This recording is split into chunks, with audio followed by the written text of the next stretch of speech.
بێگومان دەمانوێت گفتوگۆی زیاتر بکەین سەبارەت بە ڕۆڵ و پێگەی هەرێمی کوردستان لەسەر ئاستی جیهان و وڵاتانیش بە گشتی لە کاتێکدا دەبینین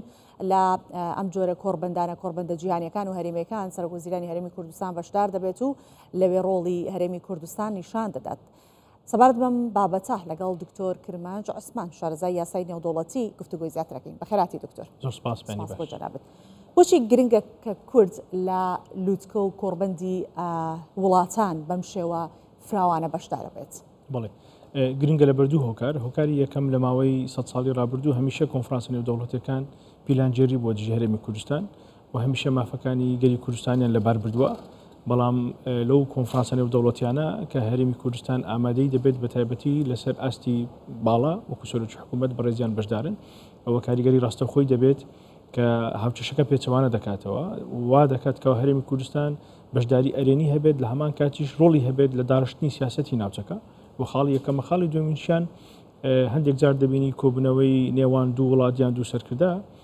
کات و جوگرافیا و بارودۆخی تایبەتی دەوێت، بەڵام لەو کۆنفرانسە نێودەوڵەتیانە دەرفەت دەرخسێ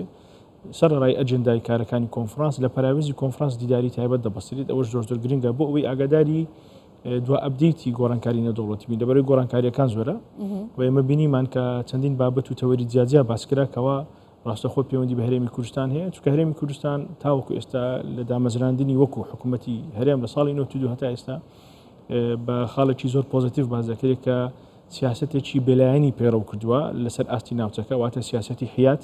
بۆ نمونە لە کێشەی نێوان غەزە و فەڵەستین و ئیسرائیل، لە کێشەی نێوان رووسیا و ئوکرانیا، حکوومەتی هەرێمی کوردستان و قوارەی هەرێمی کوردستان تاوەکو ئێستا بێلایەنی خۆی پیشانداوە. ئەوەش مانای ئەوە پیشان دەدات کە هەرێم وەکو قوارە بوونی پۆزیتیڤە و هەروەها یارمەتی ئەو ناوچەیە دەدات. باشە دکتۆر، وڵاتانی جیهان تا چەندە هەستیان بۆ گرنگی پێگەی هەرێمی کوردستان کردو بۆیە لە کۆڕبەندی لەم شوێ بۆ نمونە لە داڤۆس بەشدار دەبێت سەرۆکوەزیرانی هەرێمی کوردستان لە کاتێکدا کە ئێمە دەوڵەت نین، هەرێمێکین، بەڵام بە شێوەی دەوڵەت ئاسا مامەڵە لەگەڵ ئێماکرێت، چی لە ئێمەدا دەبینن؟ بڵێ لە یاسای نێودەوڵەتی پەیوەندە نێودەوڵەتیەکان گۆڕانکاری گەورە ڕوویداوە، هەروەک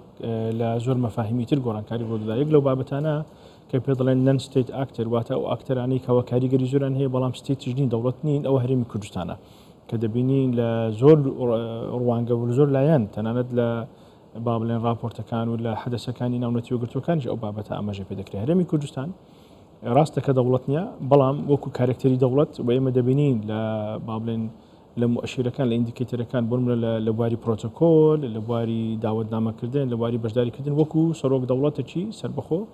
مامەڵە لەگەڵ سەرکردەکانی هەرێمی کوردستان دەکرێت، کەواتە کارکتەرێکی بەهێزە. لە هەمان کاتیش لە ڕوانگەیەکی تر کە ڕوانگەیەکی تازەیەوە جەنابی سەرۆکی حکوومەت لەو لە دوانانەی کەوا سەرۆک حکوومەتەکان پێشکەشیان کرد، ئەوەی کە ئیوی جەنابی سەرۆکی حکوومەت لە هەمویانی زیادە کردەوە لە ڕوانگەی ئاسایشی مرۆیی گشتیش هیومن سکیوریتی کۆلێکتیڤ باسی لە هەموو بابەتەکان کرد، بۆ نمونە کە باس لە سەقامگیری سیاسی هەرێمی کوردستان یان سەقامگیری ئاسایش بە شێوە کلاسیکەکە یاخود گۆڕانی کەشوهەوا دەکا، بەوان دەڵێت کە پەیوەندی بە هەمومان هەیە، ئەگەر هەرێمی کوردستان تووشی مەترسی بێ ئێوە هەمومان توش دەبین بۆ بپێچەوانەوە، کەواتە ڕوانگایەکە ڕوانگایەکی ناوخۆیە بۆ نێودەوڵەتی لە پێگەیەکی ناوخۆی بۆ نێودەوڵەتی بە پێچەوانەوە. باشە، ئێوە شارەزایەکی یاسای نێودەوڵەتیەکان دەزانن بۆ خۆتان ئەوەی کە پێیوەست بێ بە پەرەپێدانی پەیوەندی دیپلۆماسیەکان لەسەر بەرژەوەندی وڵاتانە لەگەڵ ئەو وڵاتەکە لە ڕووی دیپلۆماسیەوە پەرە بە چۆنەڵێت پەیوەندیەکانیان دەدەن. وڵاتان چ بەرژەوەندیەکان لە هەرێمی کوردستان هەیە یا چۆن هەرێمی کوردستان دەبینن لە ڕووی بەرژەوەندیەوە کە بەم شێوەیە دیپلۆماسیەتێکی بەرفراوان؟ شارێکی جوانە بە جۆرێکی تریش دەتوانم وەڵام بدەمەوە. بەشداریکردنەکان لەو کۆنفرانسانە ئەو بەرژەوەندیانە دروست دەکات، چونکە هەندێک جار بەرژەوەندی نییە، بەڵام تو کە بەشداری دەکەی بەرژەوەندی دروست دەکەی بۆ وڵاتەکەی خۆت، کە ئەو بەرژەوەندیانەش دروست دەبێت بە تایبەتی بەرژەوەندی ئابووری دواتر بەرژەوەندیەکانی تر، ئەو کۆنێکشنە ئەو پەیوەندی دروست دەکات. ئەو بەرژەوەندانەی لە هەرێمی کوردستان جۆرن، بۆ نمونە زۆربەی توێژەران باسەوە دەکەن ئەگەر لە ڕووی جوغرافیاوە، واتە ڕۆڵی جیۆپۆلیتیک، ئەگەر هەرێمی کوردستان لە جێگای بەسڕەبە و بەسرا لە جێگای هەرێمی کوردستان با، لەمێش بە هەرێمی کوردستان تاوا بۆ نەمابوو، یان ئەوە هەمووی جۆنۆساید کرابوو، یان ئەوە هەمووی لە پرۆسەی تعریبکردن بوو بە عەرەب. بەڵام هەرێمی کوردستان پێگەکەی لە باکووری عێراق، واتە لە ناوچەیەکە کەوا ناوچەیەکی جوگرافی گرنگە، دەکەوێتە نێوان چەندین وڵات، جیۆپۆلیتیک هەرێمی کوردستان گرنگە، ئەو بەرژەوەندیانەی لە هەرێمی کوردستان دروست بووە گرنگە و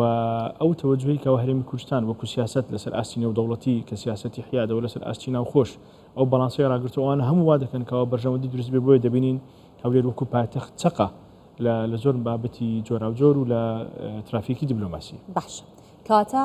بەم وەڵامی جەنابچان ناتوانین بڵین وڵاتانیش ناتوانن هەرێمی کوردستان پەراوێز بکەن و دەیخەنە ئەو بازنەی کە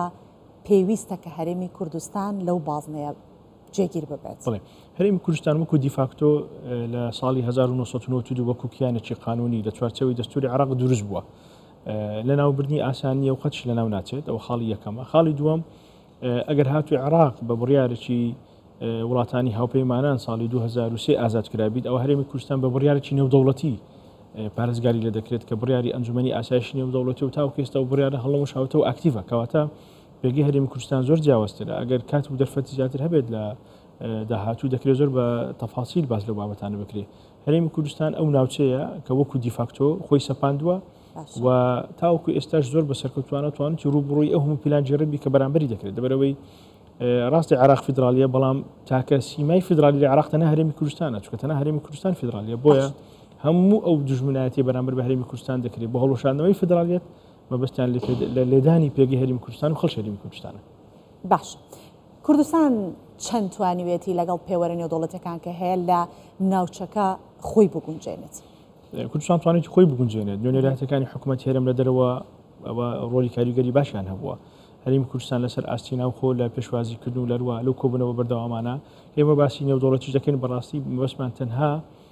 دەوڵەتەکان نییە چونکە بەڕێزیشت ئاماژەت پێکرد کەەوە هەندێک ئاکتەر هەیە دەوڵەتیژین بەڵام کاریگەریان هەیە بۆ نمونە پەیوەندی هەرێمی کوردستان لەگەڵ ڕێکخراوە نێودەوڵەتیەکان،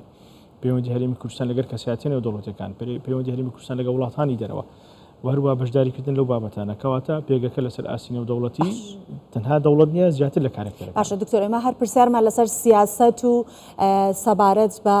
دیبلۆماسیات کرد بەڵام با سەبارەت بە بابەتی ئابووریش گفتوگۆ بکەین تا چەندە گرنگە بۆ هەرێمی کوردستان؟ بڵێ بابەتی ئابووری گرنگە بۆ هەرێمی کوردستان لەبەر ئەوەی ئەو با بڵێن سمبولی کە هەرێمی کوردستان هەمیشە کاری لەسەر دەکات کە ئابووری بەردەوام واتە نەوتی بەردەوام واتە گەشەسەندنی بەردەوام سەرباری ئەوە مەسەلەی کەش و هەوا کە ئێستا زۆر گرنگە. ئێمە هەندێک جار باس لەوە دەکرێت ئەگەر هاتووی عێراق ببێتە وڵاتش دیموکراسی 100% بە هیچ شێوەیەک مافی لێ پێشەل نەکرێت بەڵام لەوانەیە هیجرەت لە جنوبی عێراق لە باشووری عێراق هەر بەرەو کوردستان بێت لەبەرەوەی گۆڕانی کەش و هەوا زۆرە لە باشوور لە ناوڕاستی عێراق ئاوی خواردنەوە نیە ڕۆژ بە ڕۆژ بیابان بوون زیاد دەکات کەواتە کەش و هەوا بەشێکی کاریگەری هەیە لەوەی کەوا تۆ بتوانی ئابووری خۆت پەرە پێ بدەیت بواری سێکتەرەکانی وزە بۆ نمونە کارەبا و پەرێپێدان و دووبارە هەناردکردنەوەی نەوتوگازی هەرێمی کوردستان ئەوە دڵنیام ئەو بابەتانن هەموو لەو کۆنفرانسە باسکراوە و هەمووش بە شێوەیەکی ڕاستەخۆ کاریگەری هەیە لەسەر بەرەو پێشبوردنی ئابووری هەرێمی کوردستان و بەرزکردنەوەی ئاستی داهاتی تاک لە هەرێمی کوردستان ئەگەر خەڵکی هەرێمی کوردستان بە یاخود لە هەرێمی کوردستان کار بکە چونکە بەڕێستان دەزان خەڵکێکی زۆر لە هەرێمی کوردستان و بەرهێنان دەکات کە ئەسڵەن خەڵکی هەرێمی کوردستان نیە. بەڵێ مە سوپاس دەکەین دکتۆر کرمانج عوسمان شارەزای یاسای نێودەوڵەتی لەگەڵمان بوویت و وەڵامدەری پرسیارەکان بوویت. سپاس. زۆر سپاس بۆ دەرفەت.